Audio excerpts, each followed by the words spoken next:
할렐루야. 네, 감사합니다. 우리 하나님의 말씀은 그동안 해오던 에베소서 강해를 오늘은 잠시 멈추고 사무엘상 23장 15절에서 18절까지 말씀 보도록 하겠습니다. 사무엘상 23장 15절에서 18절까지의 말씀입니다. 우리 앞에 보시고 또 성경을 찾으시고 우리 한 목소리로 넉절의 말씀인데요, 같이 읽도록 하겠습니다. 시작. 다윗이 사울이 자기의 생명을 빼앗으려고 나온 것을 보았으므로 그가 광야 수풀에 있었더니 사울의 아들 요나단이 일어나 수풀에 들어가서 다윗에게 이르러 그에게 하나님을 힘있게 의지하게 하였는데, 곧 요나단이 그에게 이르기를 두려워하지 말라. 내 아버지 사울의 손이 내게 미치지 못할 것이요 너는 이스라엘 왕이 되고 나는 내 다음이 될 것이 내 아버지 사울도 안다 하니라. 두 사람이 여호와 앞에서 언약하고 다윗은 수풀에 머물고 요나단은 자기 집으로 돌아가니라.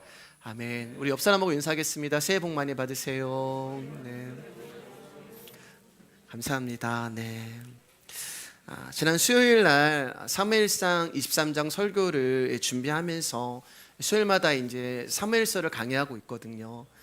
이 부분을 이제 묵상을 하면서 요나단이 낙심이 있던 다윗의 마음을 굳게 세우고 그로 하여금 하나님을 다시 의지하게 하는 모습을 보면서 올 한 해 우리 말씀의 교회 안에도 이런 일이 많이 일어났으면 좋겠다라는 마음으로 신년 예배 설교를 이 본문으로 준비를 하기로 작정을 하고 말씀을 준비했습니다.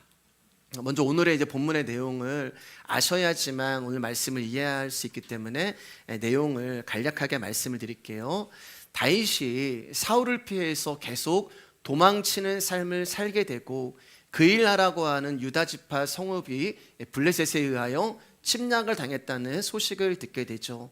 같은 지파고 같은 족속이다 보니까 다윗은 그일라에 가서 블레셋 사람들을 물리치고 그곳 사람들을 구원하게 돼요. 그런데 다윗이 그일라에 숨어 있다는 소식을 사울이 알게 되고 다윗을 잡으려고 사울이 군대를 끌고 그일라로 내려온다는 소식을 듣게 됩니다. 그리고 하나님 앞에 기도해서 그일라 사람들이 자신을 사울에게 넘긴다는 것을 하나님이 알려주시고 다윗은 또 그일라를 나와서 또다시 도망자의 삶이 되어 여기저기 피난을 다니다가 이제 10이라고 하는 광야 황무지에 숨어서 지내게 돼요. 지금 도망자의 신세니까 사울의 눈을 피해서 숨어서 지내게 되는데, 그때 사울의 아들 요나단이 다윗의 소식을 듣게 되고 그곳으로 몰래 와서 다윗을 찾아와서 격려하고 위로하는 내용이 오늘 우리가 읽은 본문의 말씀이 되는 거예요. 여러분, 다윗은 우리 수요예배에 또 나오시고 수요 말씀을 들으시는 분들 알겠지만 계속 도망을 다닙니다. 다윗 혼자 도망 다니는 게 아니에요, 여러분. 성경에는 아둘람굴에서 400명이 되었다라고 얘기하고 사무엘상에서는 600명이 되었다고 얘기하는데, 실질적으로 이야기하면은 그 딸린 식솔들까지 이야기하면은 2,500명에서 3,000명이 도망을 다니는 거예요. 여러분, 2,500명, 3,000명이 도망을 다니는 게 쉬운 일이 아니겠잖아요. 그래서 다윗의 마음은 계속 쫓기는 삶으로, 계속 도망치는 삶으로 인하여서 불안하고 또 피곤하고 지쳐 있을 것입니다. 그나마 그일라라고 하는 같은 족속, 같은 지파이기 때문에 거기서 쉼을 얻고 거기서 정착을 하기를 원했는데, 같은 지파 사람들에게도 배신을 당하고 믿었던 사람들이 자기의 등에다가 칼을 꼽는 것을 경험한 다윗의 마음은 많이 무너지고 낭망하고 낙심해 있을 거예요.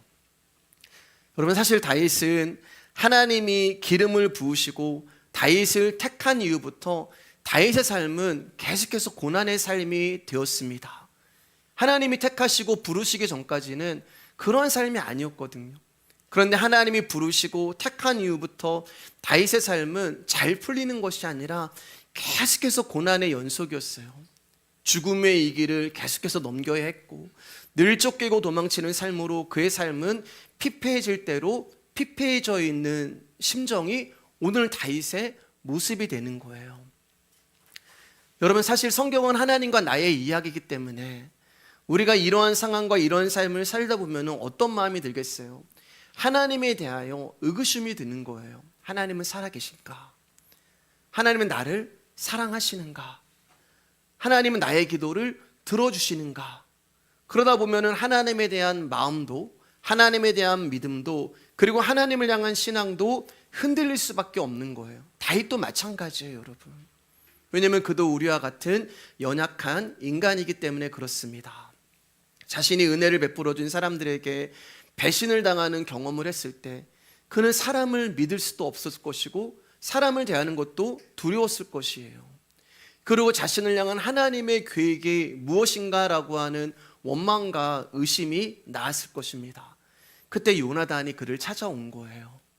하나님에 대한 믿음이 흔들리고 하나님에 대한 신앙이 흔들리고 낭망하고 절망하고 낙담해 있는 다윗을 요나단이 찾아와서 힘있게 다윗이 다시 하나님을 의지하게 했다고 성경은 말하고 있는 것입니다. 그게 16절 말씀이잖아요. 제가 읽어드릴게요.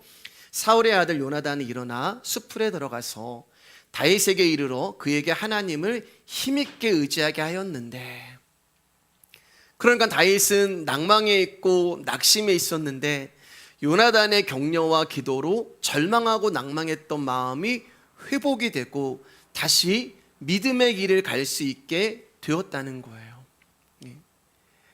오늘 말씀의 제목을 읽지 않았네요. 오늘 말씀은 친교에 대한 말씀을 지금 제가 전하고 있는 것입니다. 죄송합니다. 이처럼 성도 간의 친교, 성도 간의 교제는 생명을 살리는 일이 될 수 있을 만큼 굉장히 중요한 일이 되는 거예요. 오늘날 교회는 친교를 매우 중요하게 생각을 합니다. 왜냐하면 친교에 의해서 교회의 분위기가 판이하게 달라진다고 믿기 때문이에요. 친교가 활발한 교회의 분위기는 교회가 살아있는 것 같고 또 움직이는 교회처럼 보이지만, 그렇지 못한 교회는 냉랭하고 정체되어 있는 교회가 된다고 우리는 생각하고 있어요. 그렇기 때문에 어떻게든 교회가 친교가 잘 되기 위해서 많은 일을 하고 또 행사를 하고 이벤트를 갖기도 해요. 그리고 성도의 친교를 위하여 체육대회도 하고 야외 예배도 가고 여행도 가고 또 좋은 관계를 유지하기 위해서 많은 노력을 합니다. 그런데 여러분, 우리가 생각하는 교제를 단순히 이처럼 사람의 우정으로만 생각하는 것은 조금 문제가 있어요. 성도끼리 식사를 하고 또 차를 마시고 또 함께 어울리고 또 좋은 곳을 구경하고, 우리는 그것을 가지고 우리 교회는 참 분위기가 좋아, 우리 교회는 성도 간에 참 교제가 잘 돼라고 얼마든지 말할 수 있지만, 사실 여러분, 그러한 모습은 교회가 아닌 세상에서도 얼마든지 찾아볼 수 있는 거예요. 제가 이렇게 말씀을 드리는 이유는 마음이 맞는 사람과 어울리고 친해지는 그 즐거움과 행복을 그리스도의 몸된 교회의 교제의 친교의 전부라고 생각을 하시면은 안 된다는 것을 말씀드리고 싶어서입니다. 이런 사교적인 모임은 교회의 친교 가운데 극히 일부분이고, 성도의 친교, 성도의 교제에는 세상은 도저히 알 수 없는 택함을 받은 교회만이 누릴 수 있는 비밀이 있어야 하는 거예요. 세상이 알 수 없는 그 비밀이 무엇이냐면 바로 예수 그리스도가 되는 거예요. 예수 그리스도 안에서의 은혜와 믿음을 나누는 것이 교제요, 교회의 친교가 되는 것이고, 예수 안에서 성도가 겪는 기쁨과 슬픔을 서로 나누는 것을 사랑이라고 말할 수 있는 것입니다. 그리고 이 복음이 다른 형제에게 위로가 되어지고 힘이 되어질 때 그것이야말로 세상에서 찾아볼 수 없는 오직 그리스도의 몸된 교회 안에만 존재하는 교제요, 친교라고 말할 수 있는 거예요. 17절 말씀을 보면은 곧 요나단이 그에게 이르기를 두려워하지 말라. 내 아버지 사울의 손이 내게 미치지 못할 것이요 너는 이스라엘 왕이 되고 나는 내 다음이 될 것을 내 아버지 사울도 안다 하니라. 이 말씀이 다윗을 다시 살리는 거예요. 여러분, 이 말씀이 다윗을 다시금 일어서게 하고 낭망하고 절망해 있던 다윗을 다시 믿음의 길로 가게 하는 거예요. 여러분, 이 말씀을 볼 때 힘내라, 너는 잘 될 것이다, 이런 내용이 아니잖아요. 여러분, 요나단의 지금 이 말을 보면은 다윗에게 어떤 소망과 위로와 힘을 주는 그런 말씀이 아니에요. 왜냐하면 이 말씀이 이루어지기 위해서는 요나단이 죽어야 하는 거예요. 지금 다윗이 잘 되고 다윗이 왕의 자리에 오르기 위해서는 지금 요나단과 요나단의 가문이 멸망을 해야지만 이 말씀이 이루어질 수가 있는 거예요. 그런데 이 말씀이 다윗에게 힘이 되고 있는 것입니다. 여러분, 사실 요나단의 입장에서는 다윗이 아니면 자신이 차기의 왕이 되는 거였어요. 그렇기 때문에 요나단도 사울과 마찬가지로 다윗을 향하여 미움과 분노와 시기로 다윗을 대해야 했던 것입니다. 그런데 요나단은 다윗을 그렇게 대하지 않아요.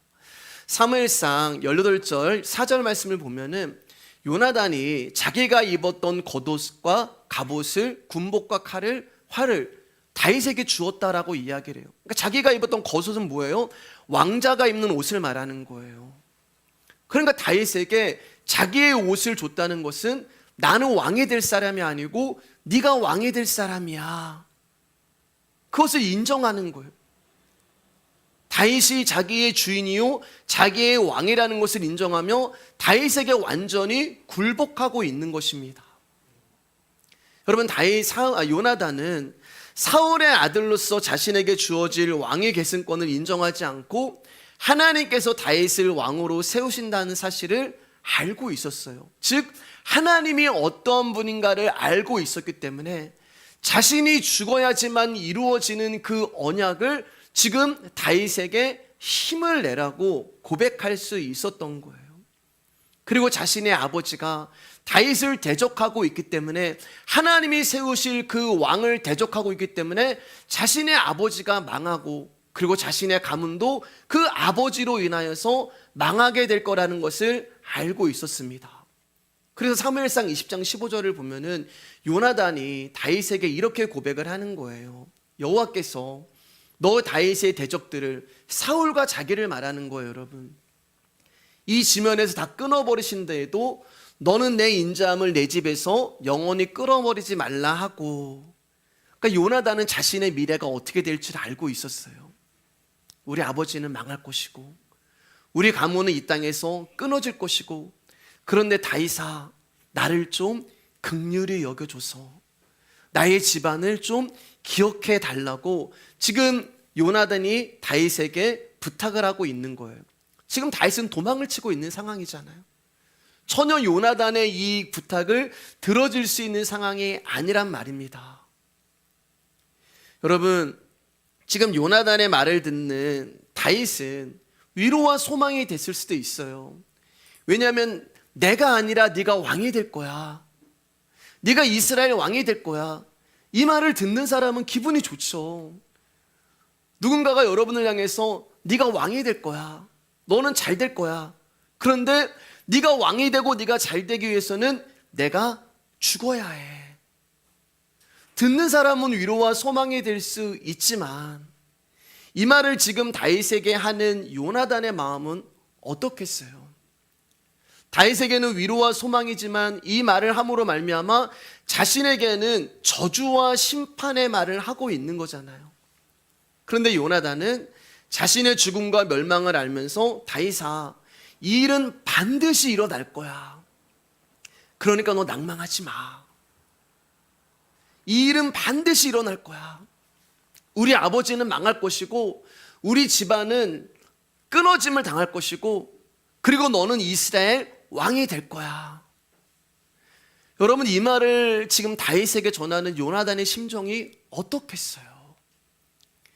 그러니까 우리가 교회 안에서 교제와 친교라는 것은 여러분, 그저 당신은 사랑받기 위해 태어난 사람입니다라고 하는 감성적인 이야기로 인간적인 격려와 인간적인 위로를 하는 것을 성경은 교제요 친교라고 말하는 것이 아니에요. 누군가가 죽어짐으로 말미암아, 누군가의 목숨이 버려짐으로 말미암아 누군가가 살아나고 누군가가 회복이 되는 것을 교제요, 친교라고 말씀하고 있는 것입니다. 그러니까 그리스도의 몸된 교회의 친교는 나는 죽고 예수가 살아나고, 예수 그리스도가 죽고 내가 살아나는 것이 바로 친교요, 교제의 내용이 되는 것입니다.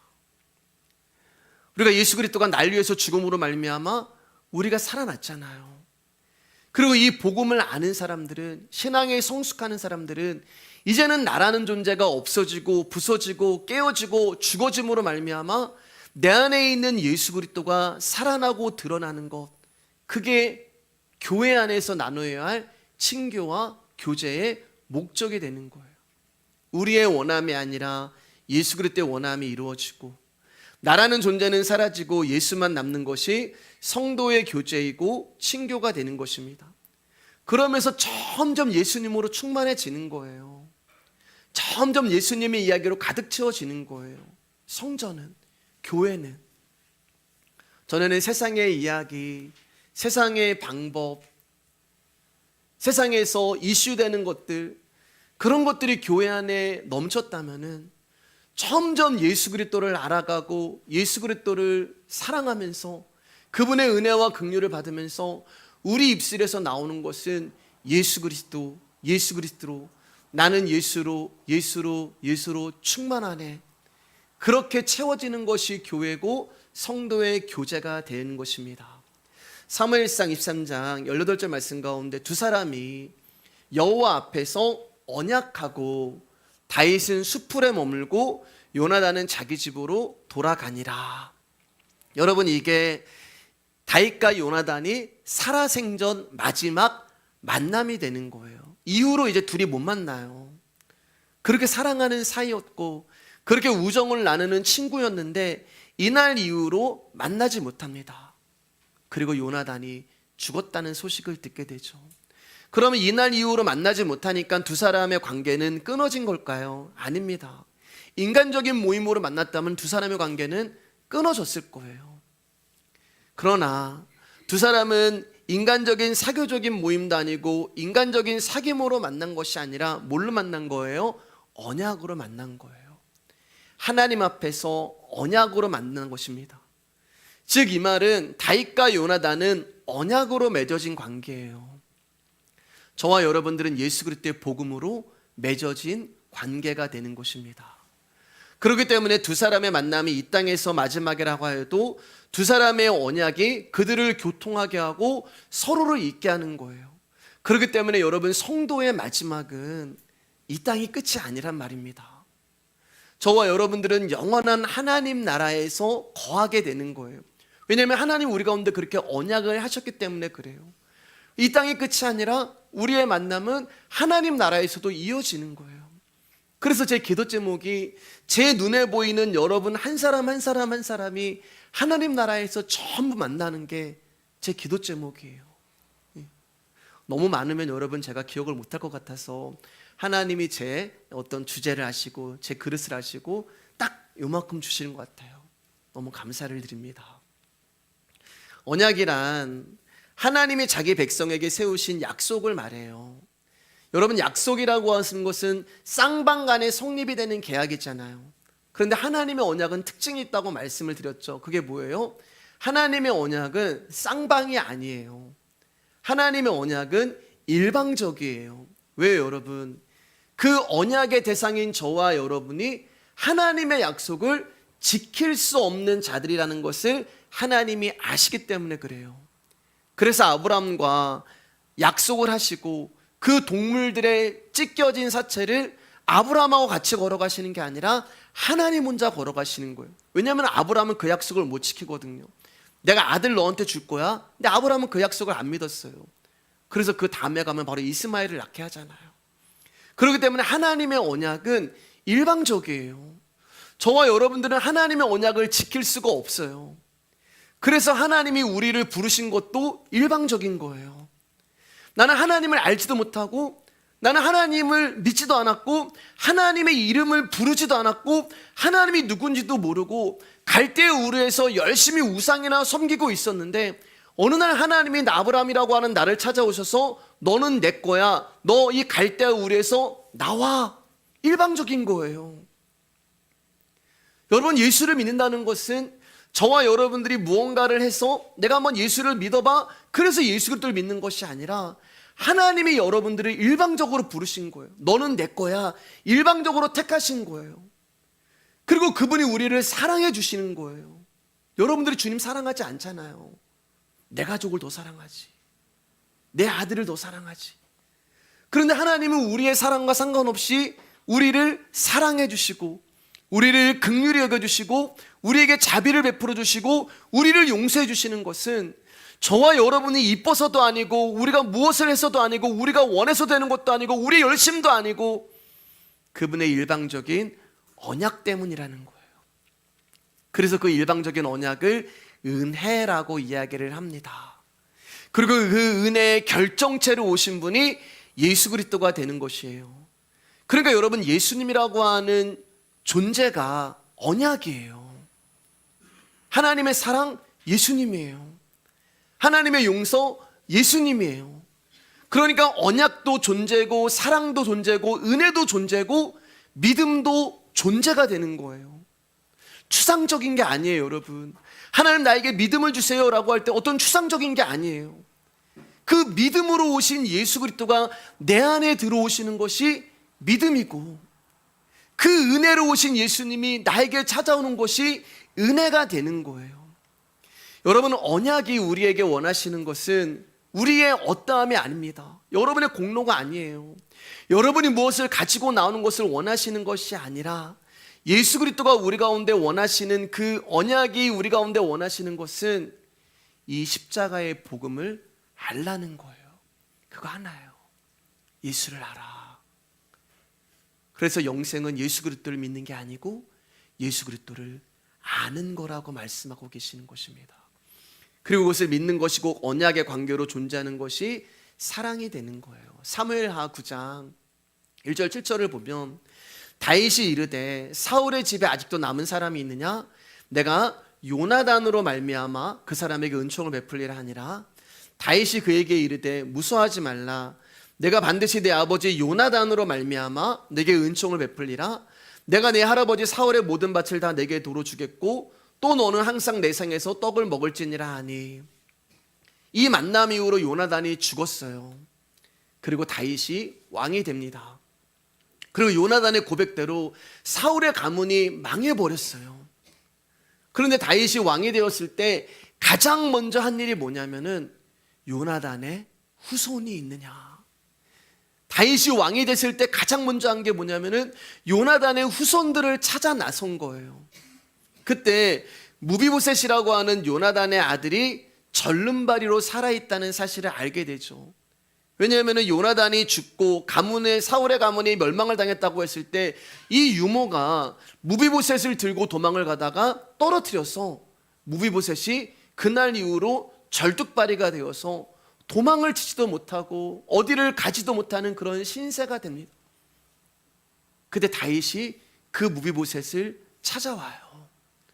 그리고 그를 궁으로 데리고 와서 다윗의 식탁에 같이 밥을 먹을 수 있게 합니다. 무슨 말이? 왕자로 취급을 해주는 거예요. 무비보셋 입장에서는 아무것도 할 수 없는 절뚝발이고 어떻게 보면 자기를 죽일 수도 있다고 하는 다윗이라고 하는 두려움 가운데 떴는데 다윗이 뭐라고 얘기하면은 네가 요나단의 아들이냐? 걱정하지 말아라. 두려워하지 말아라. 요나단으로 말미암아 내 아버지 요나단으로 말미암아 내게 은총을 베풀리라. 이게 뭐예요, 여러분? 언약이잖아요. 다윗과 요나단이 하나님 앞에서 언약을 맺었잖아요. 다윗아, 네가 왕이 될 때 나를 긍휼히 주어서 우리 집안을 좀 살려달라고. 그 언약이었잖아요. 그래서 다윗은 그 언약을 지키는 거예요. 그러니까 여러분, 이 무비보셋이 바로 저와 여러분인데 절뚝발이인 저와 여러분이 구원을 얻은 것은, 아니 절뚝발이가 뭘 할 수가 있겠어요. 저와 여러분이 헌금을 하면 얼마나 많이 하고 하나님의 일을 하면 뭘 할 수가 있겠어요. 절뚝발이 주제에. 그런데 저와 여러분이 구원을 얻은 것은 우리의 어떠함이 아니라 우리를 살려주시기로 약속하신 그 하나님의 언약으로 인하여 저와 여러분들이 생명을 얻은 거예요. 그러니까 사랑하는 여러분, 저와 여러분들이 생명을 얻을 수 있는 방법은 하나님이 우리를 불쌍히 여겨주시는 것입니다. 저와 여러분의 진짜 모습은요, 하나님 눈에 보이는 게 진짜 모습이란 말이에요. 근데 하나님이 우리를 어떻게 보시냐면은 불쌍하게 보시는 거예요. 긍휼하게 보시는 거예요.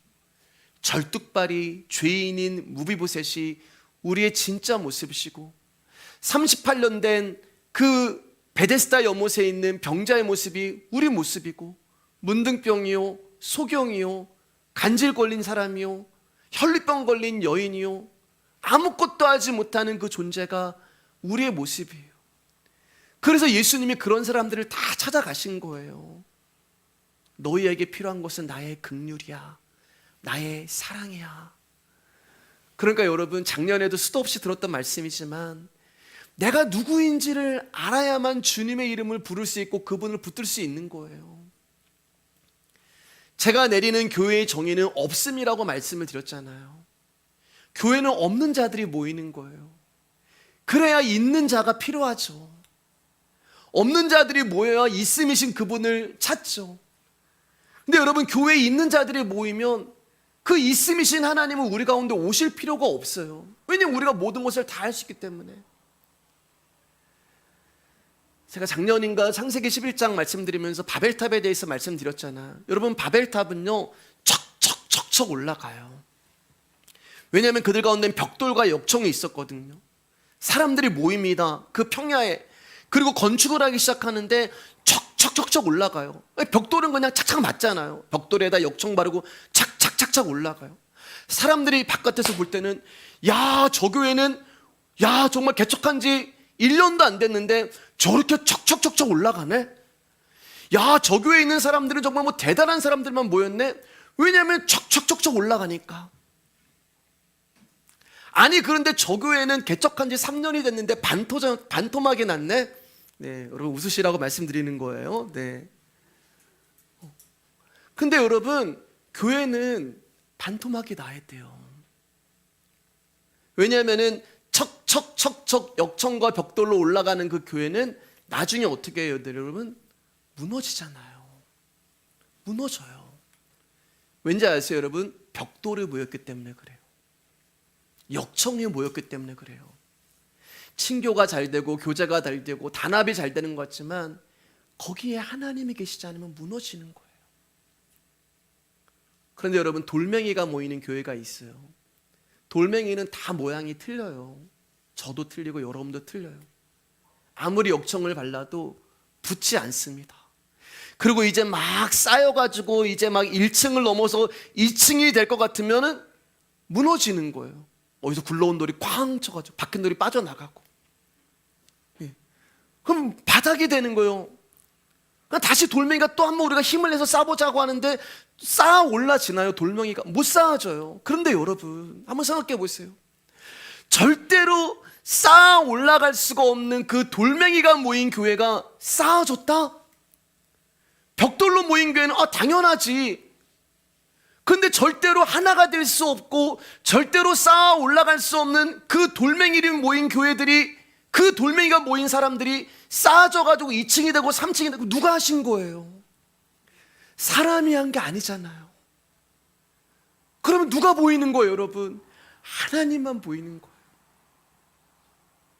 그게 교회가 되는 것입니다. 그래서 여러분, 저와 여러분들은 내가 누구인지를 알아야 하는 거예요.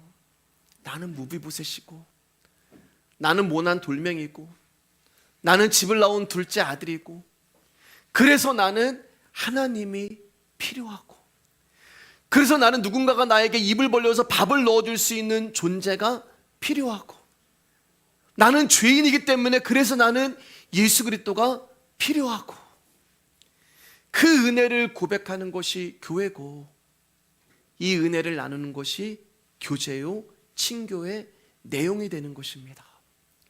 요한복음 15장 13절 말씀 가운데 사람이 친구를 위하여 자기 목숨을 버리면 이보다 더 큰 사랑이 없나니. 성경에서 말하는 진정한 사랑은 친구를 위해서 목숨을 버리는 거예요. 그리고 이 언약을 지키기 위해서 누군가가 친구를 위해서 목숨을 버려야 하는 거예요. 이 일을 누가 한 거예요? 요나단이 한 것이고, 예수 그리스도가 우리를 너희는 나의 친구야 그렇게 말씀하시잖아요. 그리고서 그 친구를 위하여 이 언약을 이루어 가시는 것입니다. 그렇기 때문에 여러분, 사랑은 더 큰 사랑이 없나니, 사랑은 감정이 아니에요. 우리가 누군가를 향해서 축복한다는 것은 감정이 아니에요. 그럼 뭐냐? 이 사랑을 이루어 주신 존재로서 사랑을 하는 것입니다. 여러분, 우리가 교회 안에서 누군가를 감정적으로 사랑한다면은 나에게 득이 되는 사람만, 나에게 유익이 되는 사람만 사랑하겠죠. 감정으로 사랑한다면. 그리고 그 사람을 사랑하기 위해 생각할 거예요. 저 사람이 나를 사랑하나? 저 사람은 나를 싫어하나? 이런 것을 따지기 때문에 교회 안에서 파가 나누고 분열이 일어나는 것입니다. 그러나 여러분, 우리가 감정이 아니라 서로가 서로를 향해서 존재로 사랑한다면 무엇으로 사랑하는 거예요? 그 사람 안에 있는 예수 그리스도. 아까 믿음도 존재고 사랑도 존재고 용서도 존재했잖아요. 내 안에 있는 예수 그리스도. 그러면 내가 하는 사랑은 내가 하는 게 아니라 예수 그리스도가 하시는 것이고, 나는 용서할 수 없는데 용서의 존재이신 그분이 내 안에 들어오셔서 용서하게 하시고, 나는 저 사람을 절대로 긍휼히 여길 수 없는데 긍휼 존재이신 그분이 내 안에 들어오셔서 그분을 긍휼히 여기는 거예요. 그럼 상대방은요? 마찬가지죠. 그분 안에도 예수 그리스도가 계시고 내 안에도 예수님이 계시면 우리는 예수라는 존재로서 서로를 사랑하는 것입니다. 그러면 전부 우리는 불쌍한 사람들이에요. 왠지 아세요, 여러분? 다 무비보셋이거든요. 다 문둥병자거든요. 다 예수가 필요해서 이곳에 찾아온 죄인이요 병든 자기 때문에 그래요. 그러면 우리 안에 있는 사랑이 긍휼히 여기고 서로를 불쌍히 여기는 것입니다.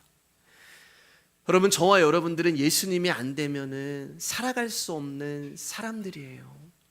그래서 요나단도, 그래서 다윗도 서로 안에 있는 하나님으로서 교제할 수 있었던 것입니다. 여러분, 사실 다윗과 요나단 두 사람은 교제할 수 있는 사람들이 아니었죠. 요나단은 왕의 아들이었고 다윗은 작은 마을 베들레헴 사람 이새의 아들 뿐이었어요. 신분상으로 이야기하면은 다윗을 친구로 삼아도 요나단에게는 전혀 득이 될 것이 없었단 말입니다. 그런데 이 둘의 마음이 통한 거예요. 교회는 높은 사람도 있을 수 있고 사회적으로 낮은 사람이 있을 수도 있어요. 그러나 교회에는 신분이 상관이 없는 것입니다. 왜냐하면 우리 안에는 하나님이라고 하는 언약만 있기 때문에 서로의 마음을 통하게 할 수가 있는 거예요. 요나단은 다윗이 골리앗을 죽이는 것을 통하여서 믿음을 받았어요. 그리고 다윗 안에 있는 믿음을 받다는 것은 요나단 안에게도 하나님의 영이 있기 때문에 그 믿음을 볼 수 있었던 것입니다. 이 두 사람은 돈을 나누는 관계도 아니었고 음식을 나누는 관계도 아니었어요. 여러분, 사람이요, 돈을 나누다 보면 마음이 상할 수도 있고 음식을 나누다 보면 다툼이 있을 수도 있어요. 정말 중요한 것은 하나님의 사랑과 은혜를 함께 나누는 것입니다. 하나님의 사랑과 은혜만이 형제로 하여금 힘있게, 오늘 말씀이 나오잖아요, 힘있게 하나님을 의지하도록 하게 하는 거예요. 내 안에 있는 예수가 내 형제를 힘있게 세우는 것이고 여러분 안에 있는 예수님이 저를 힘있게 세워주시는 거예요.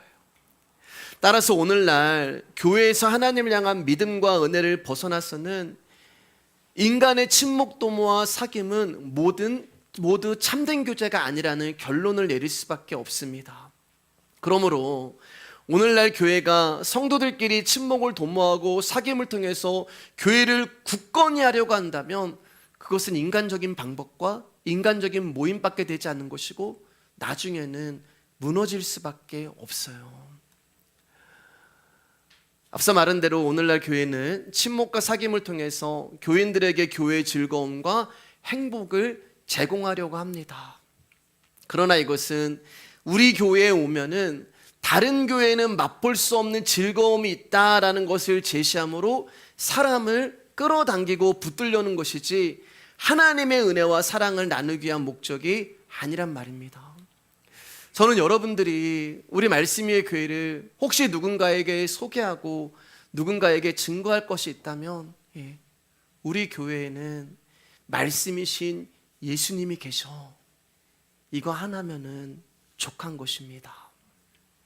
참된 사랑과 교제는 하나님을 힘있게 의지하도록 돕는 것에 있지 인간적인 어떤 행사나 이벤트나 그런 모임에 있는 것이 아님을 여러분 알아주시기를 주님의 이름으로 부탁드리겠습니다.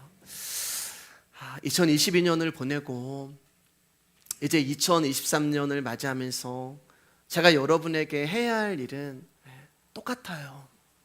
정확한 성경의 해석과 또 성경이 말하고자 하는 진리를 가르치고 전달하는 것이 제가 올해도 해야 할 일이라고 생각을 합니다. 그리고 이 일은 주님 앞에 가는 그날까지 제가 해야 할 일이라고 생각을 해요. 우리는 주일이라고 하는 어떤 특별한 날을 기념하여 지키는 자들이 아니라 우리의 모든 삶의 영역에서 그 진정한 안식의 의미를 배우고 누리며 살아가야 하는 자들이에요.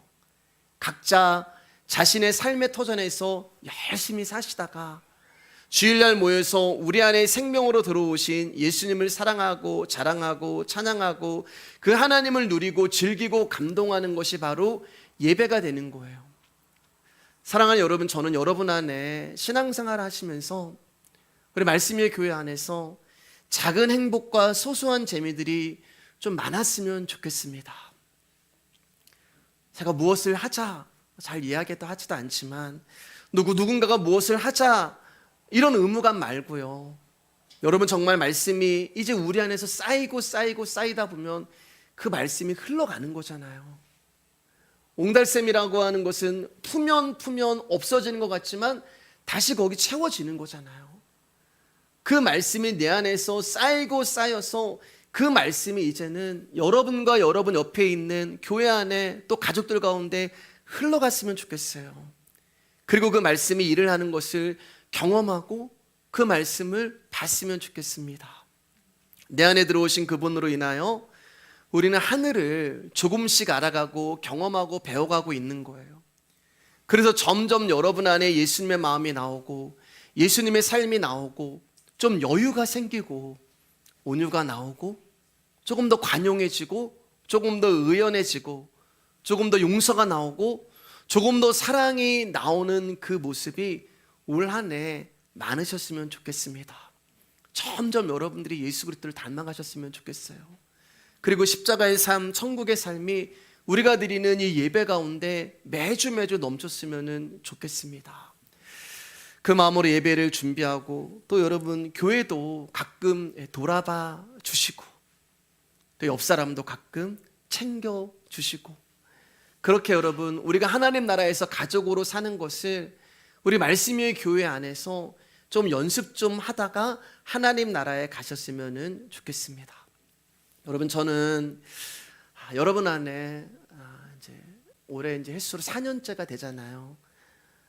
4년 동안 이제 목회하면서 개척하면서 여러분 안에 말씀이 생명으로 주인으로 여러분의 삶을 인도해 가셨으면 좋겠어요. 사실 그 동안에 기존 교회라 하면 그렇지만 우리가 신앙생활 하면서 묶여있던 것들이 너무나 많잖아요. 어떤 교회 안에 있는 규례와 규범들이 우리를 묶어놓은 게 너무 많잖아요. 예수님은 풀어놓아 다니게 하라라고 얘기하는데 우리가 스스로 붕대를 너무 감는 것들이 많았습니다. 저는 올 한 해 여러분이 좀 더 자유하셨으면 좋겠습니다. 가요 중에 이런 가요가 있어요.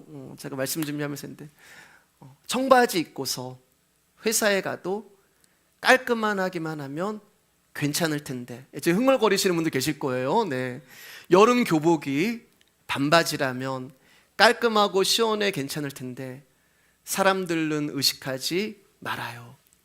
즐기면서 살아갈 수 있어요. 여러분 사람들은 의식하지 말고 즐기면서 신앙생활 하셨으면 좋겠습니다. 우리를 묶고 있는 정결 예식 구약을 보면 제자들이 손 안 씻는 거 가지고 문제를 삼고, 안식일 지키지 않는다는 것으로 문제를 삼고, 왜 절기 지키지 않냐라는 것으로 문제를 삼고, 주일 성소에 대해서 문제 삼고, 헌금에 대해서 문제 삼고, 예배에 관해서 문제 삼고, 무엇을 하냐 안 하냐, 무엇을 허용하냐 금하느냐, 우리 그동안 많이 노력했잖아요. 여러분, 올 한 해 이것에서 더 자유하시고 더 해방되셨으면 좋겠습니다. 올 한 해도 여러분, 주일날 바람도 쐬시고, 말씀드렸듯이 부득불 사정이 있어서 주일을 빠져야 할 경우는 다녀오시고, 내가 삶이 너무 팍팍해서 바람을 쐬고 싶은데 주일날 다녀오시고, 가셔서 거기서 하나님 찬양하시고 예배하시고. 그러나 1년 360일 52주 매주 빠지시면 안 되고요, 여러분.